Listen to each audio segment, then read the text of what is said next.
हुन्छ प्रभु यीशु मसीह ने कहा, स्वर्ग और पृथ्वी टल जाएगा मगर मेरे मुख से निकले वचन का एक बिंदु भी न टलेगा। विश्वास जिसमें आवाज नहीं, वो विश्वास मरा हुआ विश्वास है। मगर वहीं पे अगर आप परमेश्वर के वचन की घोषणा करने लग जाएं, अपने शरीर के ऊपर परमेश्वर का वचन बोलने लग जाएं, तो जो सालों की बीमारी है वो उखड़ने लग जाएगी प्रभु यीशु मसीह के नाम में। थोड़ा देरी हो सकती है मगर हार नहीं हो सकती। अगर लिखा है तो 100% पूरा होगा। ये कोई मनुष्य का वचन नहीं, यो कुनै मानिसको वचन हो, ये परमेश्वर का जीवित वचन है। परमेश्वरको जीवित वचन हो और आपको उस वचन में अडिग खड़े हो जाना यो है। वचनमा तपाई स्थिर हुनुपर्छ और उस वचन की घोषणा करनी यो शुरू करनी वचनलाई है। घोषणा गर्न सुरु गर्नुहोस्। यीशु ने कहा, यदि कोई, उसने ये नहीं कहा जिनको मैं चुनता हूं। येशू प्रभुले भन्नुभयो, यदि कसैले, येशू प्रभुले भन्नु भएन यदि मैले कसैलाई चुने भने मात्र। यदि कोई इस पहाड़ को आज्ञा दे, यदि कसैले यो पहाडलाई आज्ञा गर्छ भने उखड़ जा, उख्ली और समुद्र में जा पड़, अनि समुद्रमा गएर भासी, और अपने मन में संदेह ना करे, अनि आफ्नो हृदयमा शंका गर्दैन, मगर ये मान ले, ये विश्वास करे कि जो वो कहता है वो हो जाएगा, तो उसके लिए वही होगा जो वो कहता है। उसले आफ्नो हृदयमा विश्वास गर्छ र भइ जा भन्छ त्यो हुनेछ।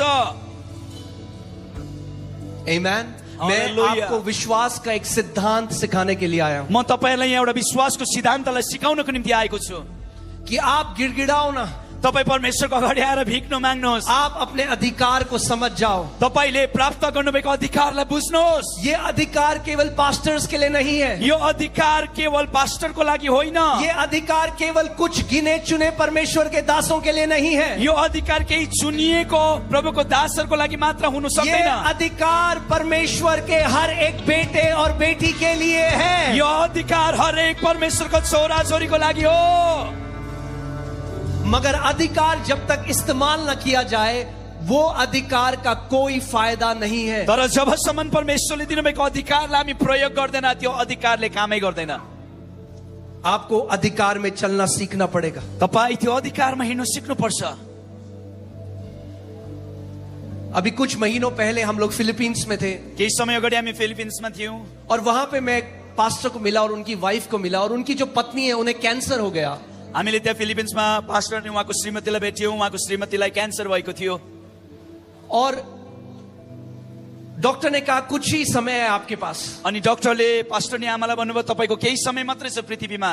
और एक दिन जब वो अपने बिस्तर में लेटी हुई थी, अब मरने की तैयारी कर रही थी, त्यो पास्टर नि आमा आफ्नो ओछ्यानमा सुतिरहेको थियो, मर्नको निम्ति एकदम तयारी थियो। तो प्रभु यीशु मसीह ने उनसे बात करी और बोला, उठ, अपने बिस्तर से उठ और अपने शरीर को आज्ञा दे, अपने शरीर से बात कर। अनि त्यो पास्टर नि आमाले सुन्नुभयो येशू प्रभुले भन्दै गरेको, उठ ओछ्यानबाट र आफ्नो समस्याको विरुद्धमा बोल्न थाल। क्या आप जानते हैं आपका शरीर भी वॉइस एक्टिवेटेड है? ये पूरा सृष्टि जो ब्रह्मांड है ये वॉइस एक्टिवेटेड है, ये वचनों के द्वारा कार्य करता है। तपाईलाई थाहा छ तपाईको शरीर सबै कुरा परमेश्वरको वचनद्वारा नै काम गर्ने गर्छ। आज कितने लोग हैं जो अपने आप को श्राप देते हैं, कतिजना हामी छौं जसले आफ्नै शरीरलाई हामी श्राप छौं। मगर वहीं पे अगर आप परमेश्वर के वचन की घोषणा करने लग जाएं, अपने शरीर के ऊपर परमेश्वर का वचन बोलने लग जाएं, तो जो सालों की बीमारी है वो उखड़ने लग जाएगी प्रभु यीशु मसीह के नाम में। तपाईले आफ्नो शरीरमा आशीष बोल्नु थाल्नुभयो भने वर्षौंदेखिको बिमारी समस्या तपाईको शरीरबाट निस्केर जाने नै छ। अब सिक्किम में आपको एक बहुत इंपॉर्टेंट चीज बताने जा रहा हूं, प्लीज इसको ध्यान से सुनिए। सिक्किममा तपाईलाई एउटा मुख्य कुरा बताउनु गएको छु, ध्यानले सुन्नुहोस्। There is a difference between miracle and healing. त्यहाँनिर आश्चर्य कर्म र चंगाईमा फरक छ।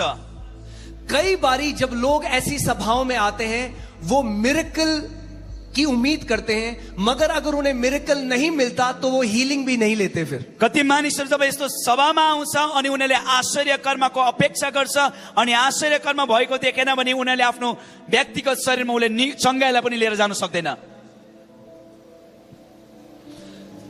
आप हर कोई, अगर आप इस सिद्धांत को समझ जाओ, यदि तपाईहरु सबैले यो सिद्धान्तलाई बुझ्नु भयो तो ऐसी कोई बीमारी नहीं जिससे आप बाहर नहीं आ सकते। यस्तो कुनै बिमार छैन जुन बिमारबाट तपाई छुटकारा पाउन सक्नुहुन्छ। थोड़ा समय लग जरूर सकता है, केही समय अवश्य लाग्न सक्ला। मैं हमेशा अपनी कलीसिया को भी ये सिखाता हूं, there can be delay but there is no defeat for the children of God. म मेरो मण्डलीलाई हमेशा भन्ने गर्छु केही ढिलो हुन सक्छ तर त्यहाँ चाहिँ हार चाहिँ हुनु सक्दैन थोड़ा देरी हो सकती है केही ढिलो हुन सक्ला मगर हार नहीं हो तर सकती. हार चाहिँ पक्कै छैन. टीम वो मैं चाहता हूं उस बच्चे की आप टेस्टमनी लगाओ. हमारी कलीसिया में एक माँ है जिसका बच्चा एडमिट था, उसको प्रॉब्लम थी एउटा मण्डलीमा एउटा नानी थियो जसलाई एउटा समस्या थियो और उसकी माँ कलीसिया आई और वचन को सीखने लगी अनि त्यो नानीको आमा मण्डलीमा आएर वचनलाई सिक्न थालिन् और वो लगातार घोषणा करने लगी. डॉक्टर ने कहा छोड़ दे, ये नहीं बचने वाला, क्यों पैसा वेस्ट करिए इस पे. डाक्टरले भने अब तिम्रो नानीमा पैसा खर्च गर्नु छोड किनकि मर्छिन्. अब वेंटिलेटर में भेन्टिलेटरमा थिइन्, पूरा लंग्स खराब.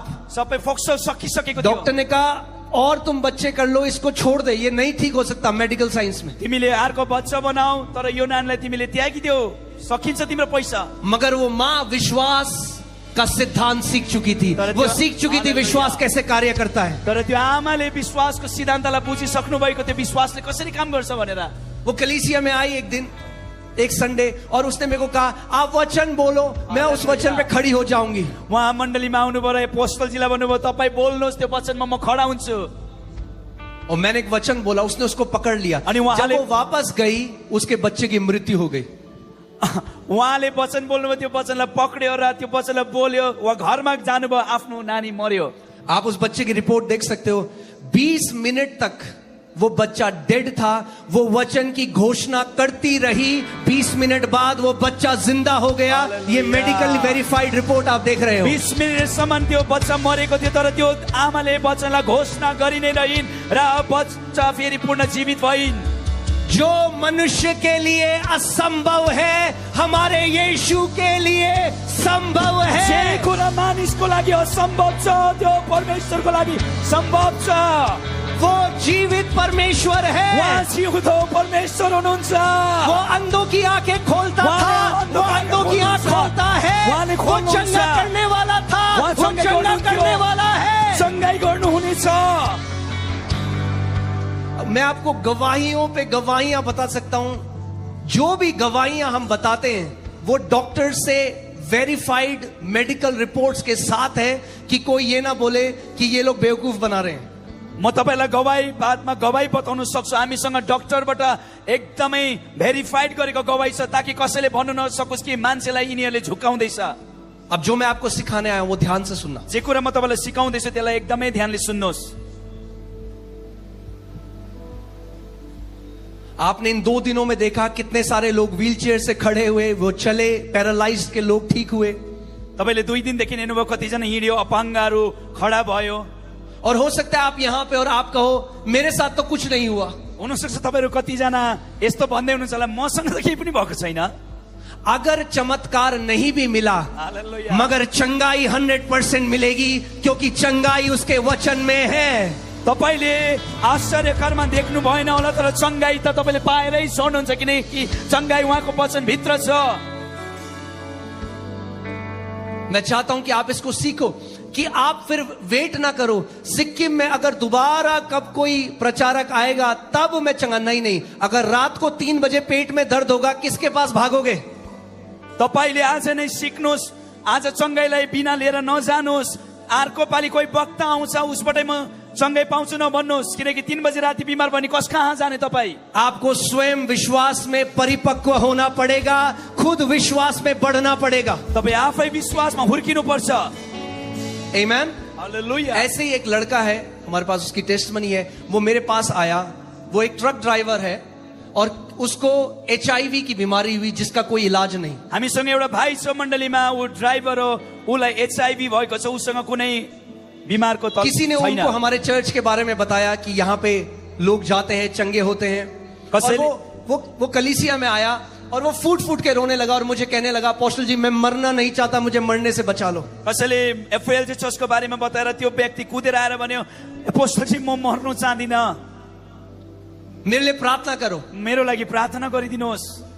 मगर पवित्र आत्मा ने मेरे मन में डाला, मैंने उसको कहा मैं तेरे लिए प्रार्थना नहीं तर करूंगा। पवित्र आत्माले मलाई भन्नुभयो अनि मैले भने म तिम्रो लागि प्रार्थना गर्दिन। मैंने कहा क्योंकि तू बहुत सारे पास्टरों के पास चला गया, उन्होंने तेरे लिए प्रार्थना करी, मगर तेरे जीवन में कुछ बदलाव नहीं आया। किनकि तिमी धेरै पास्टरकोमा प्रार्थना गर्न गयो, माग्यो, तर एउटै पनि बदलाउ तिमीमा आएन।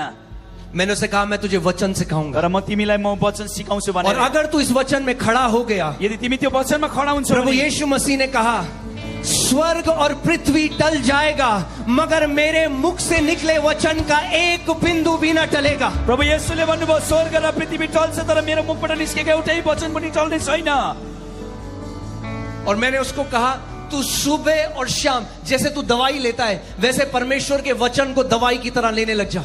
जसरी तपाईँ बिहान बेलुकी औषधि लिनुहुन्छ सँगै उनको निम्ति त्यसरी नै परमेश्वरको वचनलाई औषधिको सट्टा प्रयोग गर्न थाल्नुहोस्। सुबह और शाम परमेश्वर के वचन की घोषणा कर। बिहानी बेलुकी परमेश्वरको वचनलाई मुखबाट बोल्न थाल्नुहोस्। भजन संहिता 107:20 में लिखा है, उसने अपने वचन को भेजा और हमें हमारे रोगों से चंगा किया है। भजन संग्रहको पुस्तकले भन्छ उहाँले आफ्नो वचन पठाउनु भयो र हामीलाई निको गरिदिनु भयो। तो वो सुबह और शाम परमेश्वर के वचन की घोषणा करने लगा। र त्यो भाइले बिहानी बेलुकी परमेश्वरको वचन बोल्नु थाले। फिर वो डॉक्टर के पास गया, फेरि त्यो भाइ डाक्टरसँग गए, चेकअप किया। चेकअप गर्यो। आप जानते हैं क्या हुआ? तपाईलाई थाहा छ के भयो? कुछ भी बदलाव नहीं हुआ। केही पनि परिवर्तन नै आएन।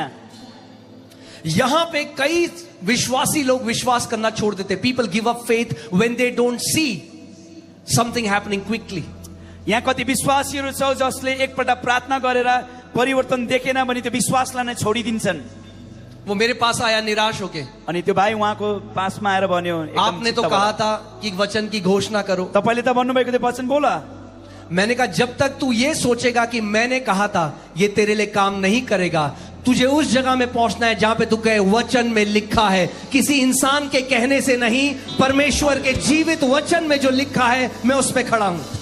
तिमीले परिवर्तन यसै कारणले पाइन कि तिमीले यसरी भन्यौ कि एपोस्टलजीले भनेको त्यही कारणले गर्दा म भन्दैछु, तर तिमी आफै त्यो स्थानमा गएर तिमीले नै बोल्नु पर्ने हुन्छ। फिर वो वचन की घोषणा करने लगा। अनि उहाँले फेरि पनि वचन बोल्नु थाल्यो। दूसरी बार दोस्रो पल्ट फिर से अपना टेस्ट कराने गए, फेरि पनि जाँच गराउनु गयो। रिपोर्ट्स आई, कुछ बदलाव नहीं। परिणाम आयो, केही परिवर्तनै थिएन। फिर मुझसे मिलने आया, फेरि पनि दोस्रो पल्ट भेट्न आउनुभयो। निराश, फेरि पनि कह रहा मैंने बहुत सुबह और शाम घोषणा कर। मैले त बिहानी बेलुकी नै बोलिरहेको थिएँ वचन। मैंने उसको समझाया, मैले त्यो भाइलाई सम्झाउन थालेँ। कई बारी हमें लगता है कुछ नहीं हो रहा, धेरैपल्ट हामीलाई लाग्छ केही परिवर्तन भएको छैन। अंदर ही अंदर बहुत बड़ा बदलाव शुरू हो जाता है। भित्र भित्र परिवर्तन सुरु भइसकेको हुन्छ। जब प्रभु यीशु मसीह ने उस अंजीर के पेड़ को श्राप दिया, जब प्रभु येशू ख्रिस्टले त्यो अंजीरको रुखलाई सराप्नु भयो, तो बाहर से कुछ नहीं बदला, बाहिरबाट केही बदलाव परिवर्तन मगर थिएन। अगले दिन जब यीशु और उसके चेले आए तो वो पेड़ पूरा सूख चुका था। जड़ से उसी समय सूख चुका था, बाहर सूखने में समय लगा। तर भोलिपल्ट चेला अनि येशू प्रभु आउँदाखेरि भित्रबाट सुकिसकेको थियो, भित्रबाट सुकेको थियो, बाहिर सुक्नु चाहिँ समय लागेको थियो। फिर मैंने उसको कहा गिव अप मत कर, वचन सच्चा है। शैतान हमारी आशा चुरा, शैतान आप जानते हैं शैतान क्या करता है? वो आपको बोलता है कुछ नहीं होगा। वो नहीं चाहता कि आप वचन में खड़े हो, क्योंकि अगर वचन में खड़े हो गए तो वो आपको बहुत समय तक बांध नहीं पाएगा। उहाँले भन्नुभयो तिमी वचनमा स्थिर रह र भनिरह, किनकि शैतान चाहँदैन कि तपाईँ वचनमा स्थिर रहेको, किनकि जुन दिन तपाईँ वचनमा स्थिर रहनुहुन्छ परिवर्तन आउँछ।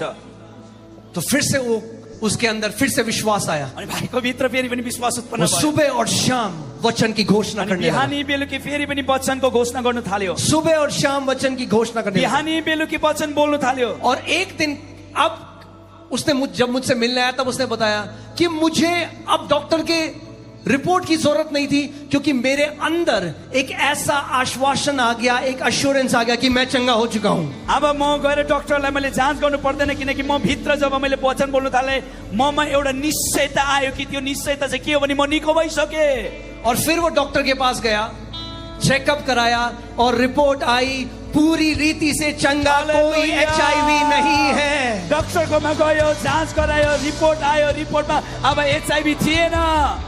अब सोचो क्या होता अगर वो एक मीटिंग में जाता और उसी समय उसे चमत्कार नहीं मिलता और निराश होकर चला जाता तो उस बीमारी में मर जाता, मगर क्योंकि उसने वचन के साथ विश्वास की अच्छी कुश्ती लड़ी, उसने अपनी चंगाई को ग्रहण कर लिया। के हुन्थ्यो त्यो भाइ एउटा सभामा गयो, आश्चर्यकरमा भएन र निराश भएर फर्क्यो। त्यसो गर्दै गर्दा उसले चङ्गाईलाई प्राप्त गर्दैन थियो र एक दिन ऊ मर्थ्यो। तर त्यो भाइले विश्वासको लडाई उत्तम प्रकारले लडेको कारणले गर्दा परिवर्तनलाई पायो। अगर आपके पास बाइबल है तो उसको उठाओ इस समय। तपाईसँग बाइबल छ भने उठाउनुहोस्। अपनी बाइबल को उठाओ। ये परमेश्वर का वचन, बोलो ये चंगाई का वचन है। यो चङ्गाईको वचन हो, इसके अंदर चंगाई है। यसको भित्र निको गर्ने शक्ति छ। अगर आप परमेश्वर के वचन की घोषणा निरंतर बिना रुके करते रहोगे तो हल्के हल्के हर एक प्रकार की बीमारी आपको छोड़ के जाने लग जाएगी। तपाईले आफ्नो शरीरमा जब वचन बोल्न थाल्नुहुन्छ बिस्तारै बिस्तारै हरेक बिमारले छोडेर जान्छ शरीरबाट। आमेन, हालेलुया। अभी दिल्ली में जो सारे हॉस्पिटल की नर्सेज हैं, हेड स्टाफ है, नर्सेज हैं और डॉक्टर्स हैं, वो कलीसिया में आके गवाही देते हैं कि जब मेडिकल साइंस से वो चंगे नहीं हो सकते थे तो यीशु मसीह ने उन्हें चंगा किया। दिल्लीमा आज पनि डाक्टर नर्सहरू जो उनीहरूको औषधिले निको भएको थिएन तर प्रार्थनाद्वारा वचनद्वारा निको भएकोले गर्दा चर्चमा आएर उनीहरूले गवाही दिइरहेको छन्। क्योंकि ध्यान से मेरी एक बात सुनो सिक्किम, किनकि कई जब आप विश्वासियों को मिलोगे आप कहोगे क्या आप विश्वास करते हो, वो कहेंगे हाँ हम विश्वास करते हैं। एउटा कुरा ध्यानसँग सुन्नुहोस्, हामी जब एउटा विश्वासीलाई भन्छौँ के तिमी विश्वास गर्छौ अनि उसले भन्छ अँ म गर्छु विश्वास। विश्वास जिसमें आवाज नहीं वो विश्वास मरा हुआ विश्वास है। जुन विश्वासमा आवाज छैन त्यो विश्वास चाहिँ मरेतुल्य हो। अगर आप कुछ मानते हो मगर उसको बोलते नहीं हो तो आपके जीवन की परिस्थितियां कभी नहीं बदलेंगी। तपाईको जीवनमा केही हुन्छ भनेर मान्नुहुन्छ तर तपाईले मुख खोलेर बोल्नु हुँदैन भने त्यो समस्याबाट तपाई छुटकारा पाउन सक्नुहुन्छ। यीशु ने नहीं कहा अगर तू मुझसे अपने पहाड़ को हटाने के लिए प्रार्थना करे तो मैं तेरे पहाड़ को उखाड़ूंगा। यीशु ने कहा अगर तू अपने पहाड़ को आज्ञा दे कि उखड़ और समुद्र में जा पड़। यसु प्रभुले भन्नुभएन कि तिम्रो परिस्थितिलाई म कहाँ लिएर भनेर म त्यो तिम्रो परिस्थितिलाई हटाइदिन्छु, तर यसु प्रभुले भन्नुभयो तिम्रो अगाडि भएको परिस्थितिको विरुद्धमा तिमी बोल, त्यो परिस्थिति तिमीबाट हट्नेछ। आज इस स्टेडियम में परमेश्वर के बेटे बेटियां हम सब मिलकर आज आप सब पहाड़ों को उखाड़ोगे यीशु के नाम में। यो रंगशालामा हामी सबै मिलेर हाम्रो विरुद्धमा भएको परिस्थितिको विरुद्ध बोल्ने छौं र त्यो परिस्थिति हटेर जानेछ। क्या आप विश्वास करते हो कि यीशु मसीह सच्चा है? के तपाई विश्वास गर्नुहुन्छ येशू जिउँदो हुनुहुन्छ? क्या यीशु कभी झूठ बोलता है? के येशूले ढाँट्नुहुन्छ? तो यीशु ने कहा अगर तुम अपने पहाड़ से कहोगे कि उखड़ जा समुद्र में जा पड़ और मन में संदेह नहीं करोगे वरन ये प्रतीति करोगे कि जो कहता हूं मेरे लिए वो हो जाएगा, तो यीशु ने कहा उसके लिए वही होगा जो वो कहता है। येशू प्रभुले भन्नुभयो मनमा शंका गर्दैनौ तर विश्वास गर्छौ र तिम्रो परिस्थितिमाथि बोल्छौ, हुनेछ भनिकिन त्यो हुनेछ।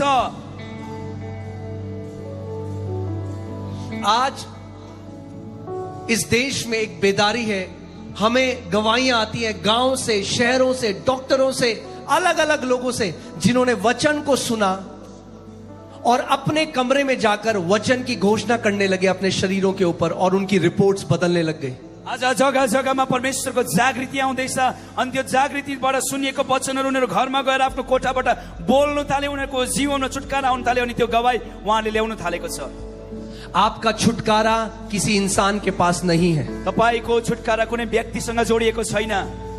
मैं आपको छुटकारा नहीं दे सकता। म तपाईलाई छुटकारा दिन सक्दिनँ। आपका छुटकारा परमेश्वर के वचन में है। तपाईको जीवनमा छुटकारा चाहिँ उहाँको वचनमा छ। आपकी चंगाई परमेश्वर के वचन में है। तपाईले निको परमेश्वरको वचनद्वारा आपकी बढ़ोतरी परमेश्वर के वचन में है। तपाईको उन्नति परमेश्वरको वचनमा छ। इस वचन का आदर करने लग जाओ। यो वचनलाई तपाईले आदर गर्न सुरु गर्नुहोस्।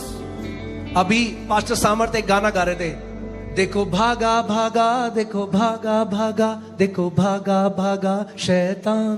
पास्टर सामर्थले गीत गाउँदै हुनुहुन्थ्यो, हेर शैतान भाग्यो, हेर शैतान भाग्यो, हेर शैतान भाग्यो, हेर शैतान। राम्रो। हालेलुया। मगर शैतान गाना गा के नहीं भागता। शैतान गीत गाएर भाग्दैन। शैतान कैसे भागता है? शैतान शैतान कसरी भाग्छ? जैसे यीशु ने भगाया, कल आपने सीखा, जब आप वचन बोलोगे शैतान लिखा है, तो शैतान दुम दबा के भाग जाएगा। जसरी प्रभु येशूले बताउनु भन्नुभयो त्यसरी तपाईले भन्नुहुन्छ यस्तो लेखेको छ शैतानले आफ्नो पुच्छर खुट्टा मुनि हालेर भाग्नेछ। That's the best spiritual warfare. यो चाहिँ अति उत्तम आत्मिकी लडाई हो। चाहे कुछ भी वो आपके जीवन में लेकर आए, जो लिखित वचन है उस पर खड़े हो जाओ अडिग। शैतानले तपाईको विरुद्धमा जस्तै परिस्थिति पनि किन नल्याओस्, केवल तपाई उहाँको वचनमा खडा हुनुहोस्। एक परमेश्वर के दास हैं, अब तो वो प्रभु के पास चले गए, मगर उनकी जब वो जवान थे, जब 21 साल के थे और उनकी जो वाइफ है वो 19 साल की थी, तो उनकी वाइफ को कैंसर हुआ। एकजना प्रभुको दास थियो अनि उहाँको स्त्री श्रीमतीको क्यान्सर भयो श्रीमतीलाई। और वो प्रभु के सामने वो रोए कि प्रभु मैंने अभी सेवकाई शुरू करी और अगर मेरी पत्नी मर गई तो मैं बहुत अकेला हो जाऊंगा। अनि प्रभु मैले त अहिले भर्खर सेवकाई सुरु गरे, मेरो श्रीमती मर्यो भने त म एक्लै हुन्छु यो सेवकाईमा। और वो डॉक्टर के पास ले गए और उसका कैंसर शरीर में फैलता गया और डॉक्टर ने कहा कुछ ही समय है इसके पास। अनि डाक्टर कहाँ लग्यो र भन्यो, डाक्टरले भन्यो कि शरीरभरि क्यान्सर फैल्यो, अब त केही समय मात्रै छ बाँच्ने। तो उनकी जो बीवी है उन्होंने एक काम किया, उनकी जो धर्म पत्नी है उन्होंने परमेश्वर के वचन में सारी जो चंगाई की प्रतिज्ञाएं हैं वो निकाली। अनि त्यो बहिनीले चंगाईको बारेमा लेखेको प्रतिज्ञाहरू निकाल्न सुरु गरिन्। और दिन में कई बार जैसे दवाई लेते हैं वो परमेश्वर का वचन बोलने लगी। अनि जसरी उहाँले दिनमा औषधि लिनुहुन्थ्यो, औषधिको सट्टामा उहाँले वचनलाई औषधिको रूपमा प्रयोग गर्न थाल्नुभयो। आप जानते हैं परमेश्वर का वचन, नीति वचन 4:22 में कहता है कि परमेश्वर का वचन दवाई है हमारे पूरे शरीर के लिए। तपाईलाई थाहा छ हितोपदेशको पुस्तक 4 अध्यायको 24 तिर भन्छ कि परमेश्वरको वचन हाम्रो निम्ति औषधि हो।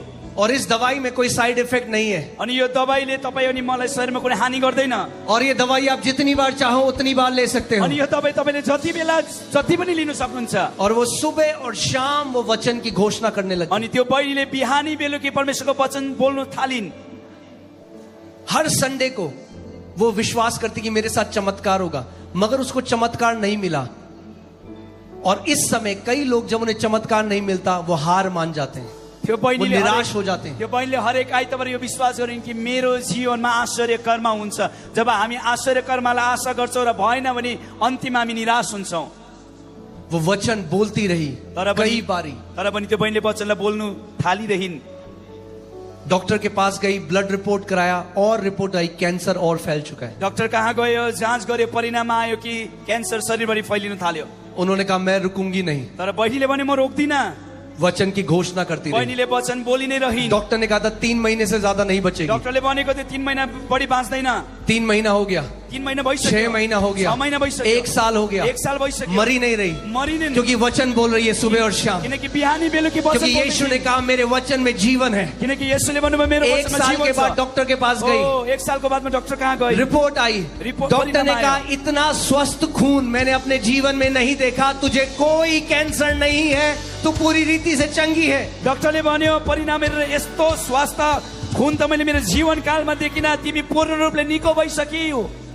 अब मेरा आप जो परिवार हो सिक्किम में, ध्यान से मेरी बात सुनो, अगर वो एक ऐसी मीटिंग में आई होती और प्रार्थना के बाद अगर कोई बदलाव नहीं होता और वो निराश हो जाती तो वो अपनी बीमारी में मर जाती।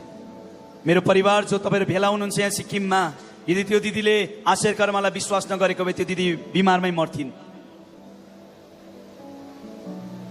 चंगाई वचन में है, निको चाहिँ परमेश्वरको वचन। मैं आज आपको कुछ ऐसा सिखा के जा रहा हूं कि अगर आप रोज उसे अपने जीवन में अप्लाई करने लग गए, रोज अपने जीवन में लागू करने लग गए, परमेश्वर के वचन की घोषणा सुबह और शाम करने लग गए, एक एक करके आप देखोगे आपके शरीर से बीमारियां उखड़ने लग जाएंगी यीशु के नाम में। तपाईलाई आज म एउटा यस्तो कुञ्जी चाबी दिएर जान्छु, त्यो चाबीलाई तपाईले आफ्नो जीवनमा प्रयोग गर्नु भने हरेक परिस्थिति र बिमारबाट तपाईले छुटकारा पाउनुहुनेछ।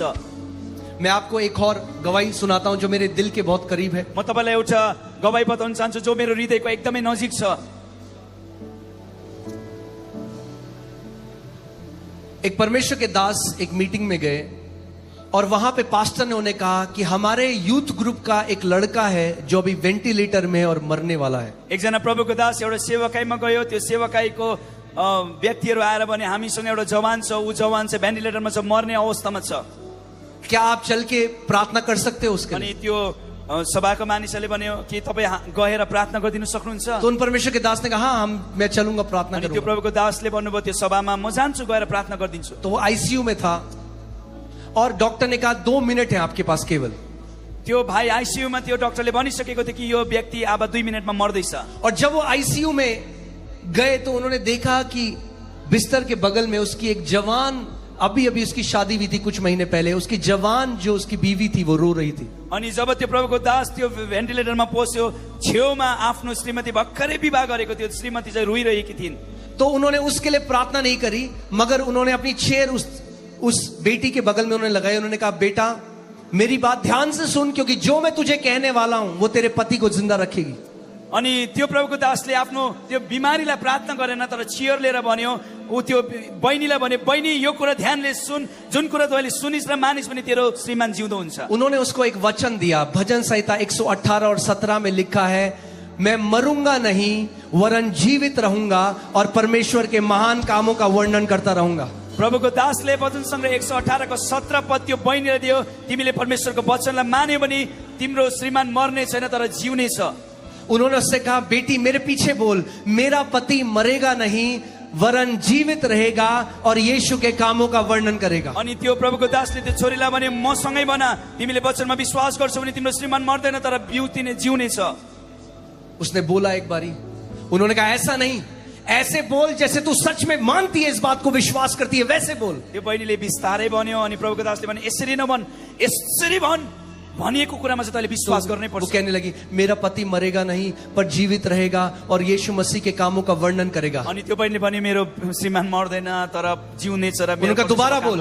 फेरि भन्नु। फिर उसने बोला मेरा पति मरेगा नहीं मगर जिंदा रहेगा, यीशु के कामों का वर्णन। उन्होंने कहा दोबारा बोल। जब तक 2 मिनट खत्म नहीं हुए वो उसकी पत्नी से बार बार ये बुलवाते रहे। अनि त्यो प्रभुको दासले भन्यो भनिरह यो वचन, मेरो श्रीमान मर्दैन बाँच्ने छ, मर्दैन बाँच्ने छ, 2 मिनटसम्म भनिरहिन्। फिर नर्स ने कहा कि अब समय हो गया, आपको जाना है। उन्होंने जाते जाते उससे कहा बेटी जब तक तेरे शरीर में जान है, सामर्थ है, तब तक तू ये बोलती रहना, जब थक जाए तो 1-2 घंटे की नींद लेना, फिर उठना, फिर करना, क्योंकि तू अपने पति के लिए विश्वास की कुश्ती लड़ रही है। यो प्रभुको दासले 2 मिनटको मात्रै समय पाएको थियो, 2 मिनटभरि वचन सिकाएर गयो। म त जाँदैछु हेर बहिनी, तर तिमी हरेक पल्ट यो भाइलाई वचन बोलिराख र तिम्रो भाइले जीवन पाउने छ। उसके बाद वो चले गए। अगले साल उन्हें एक कन्वेंशन में दोबारा उस कलीसिया में बुलाया गया। अनि प्रभुको दास त गयो, अर्को वर्ष त्यो कन्भेन्सनमा फेरि त्यो प्रभुको दासलाई बोलाउनु भयो। जब वो वहां गए तो उस कलीसिया के पास्टर ने उनको कहा वो देखो जो व्यक्ति वर्शिप लीड कर रहा है, क्या आप उसे पहचाने? त्यो सम्मेलनको त्यो संयोजकहरूले भन्यो तपाईलाई थाहा छ प्रभुको दास जो व्यक्तिले आराधना गर्दैछ त्यही व्यक्ति हिजोको बिमारी थियो। उन्होंने कहा नहीं। पास्टर ने कहा ये वही लड़का है जो मर रहा था आईसीयू में, आज हमारी कलीसिया का ये वर्शिप लीडर है। हिजो त्यही व्यक्ति जो भेन्टिलेटरमा मर्दै थियो आज वो आराधनाको अगुवा भएको छ। तो इन परमेश्वर के दास ने कहा क्या मैं इसकी पत्नी से मिल सकता हूं, मैं उससे कुछ पूछना चाहता हूं। अनि प्रभुको दासले भन्यो के म त्यो व्यक्तिको श्रीमतीसँग भेट्न सक्छु, केही कुरा सोध्नु छ। और वो उस बेटी जब वो आई, उन्होंने कहा बेटा मुझे एक बात बता, तूने कितनी बार इस वचन की घोषणा करी? अनि जब त्यो बहिनी आयो, त्यो बहिनीलाई प्रभुको दासले सोधे बहिनी मलाई एउटा कुरा भन, कति पल्ट तिमीले त्यो वचनलाई दोहोऱ्यायो? उसने कहा पास्टर जी मैंने हजारों बार एक दिन में, जब तक मेरे शरीर में जान होती थी तब तक मैं इसकी घोषणा करती थी। जब थक के चूर हो जाती थी तो सो जाती थी, फिर उठती थी, फिर घोषणा करती थी, फिर सो जाती थी, फिर उठती थी, फिर घोषणा करती थी। प्रभुको दास मैले यति बेसी वचनलाई दोहोऱ्याए, जबसम्म म निन्द्रामा पर्दिन थिए तबसम्म म वचनलाई घोषणा गर्थे, फेरि बिउतिन्थे, फेरि घोषणा गर्थे, यसरी नै दोहोऱ्याइरहे।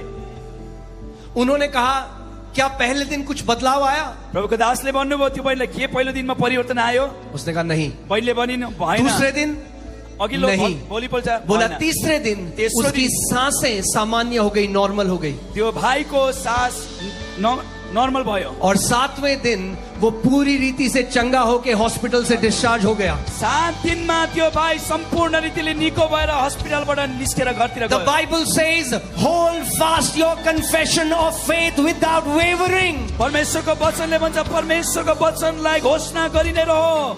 Hold fast the confession of your faith without wavering.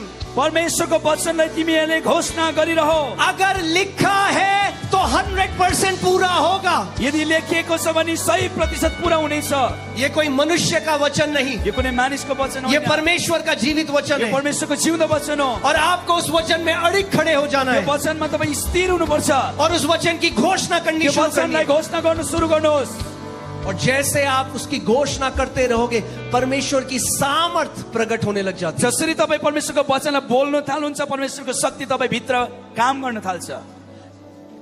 कितने लोग यहाँ पे जानते हैं कि अगर आपने नया जन्म पाया है मसीह में, तो आपके पास एक स्वर्गदूत है? मुझे अपना हाथ दिखाओ। तपाईहरु कतिलाई थाहा छ, यदि तपाईले नयाँ जन्म पाउनु भएको छ भने तपाईको निम्ति एउटा स्वर्गदूत त दिएकै छ। हात उठाउनुहोस्, हात उठाउनुहोस्। कभी आपने सोचा है क्यों दिया परमेश्वर ने आपको स्वर्गदूत? कहिले तपाईले सोच्नु भएको छ तपाईको निम्ति स्वर्गदूत किन दिएको छ?